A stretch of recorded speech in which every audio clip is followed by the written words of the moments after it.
അല്ല എന്താ ധൃതി പോണ്ട്? കുറച്ച് ദിവസമായിട്ടേ പെങ്ങളെ പിന്നാലെ ഒരുത്ത ഇങ്ങനെ ശല്യം ചെയ്ത് നടക്കണ്ട്. ഓനൊന്ന് കിട്ടണം.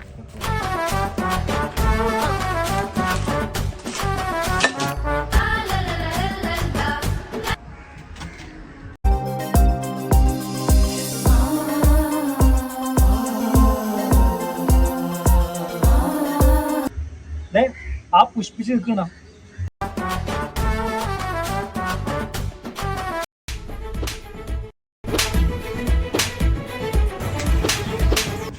മതി മതി. എന്താ കാര്യം? കാര്യം പറ. കാര്യം എന്താ? കാര്യം ഓൻ പറയും. കുറച്ചു ദിവസമായിട്ടേ പെണ്ണുങ്ങളൊക്കെ ഇതിനെ വഴി നടക്കുമ്പോ എനക്കുണ്ട് ഒരു ചിരിയും കളി. എന്താണ് എന്റെ വിചാരം? എന്നെ മനസ്സിലായില്ല. ഞാൻ 6ാം വാർഡിലെ സ്വന്തം സ്ഥാനാർത്ഥി. തെരഞ്ഞെടുപ്പ് വൈകുന്നേരെ എല്ലാരോടും ചിരിച്ചിരിക്കണം എന്റെ പാർട്ടി പറഞ്ഞേക്കാം. അപ്പൊ രണ്ടാൾ എനിക്ക് വോട്ട് ചെയ്യണം. എന്റെ ചിഹ്നം റോസാപ്പൂ.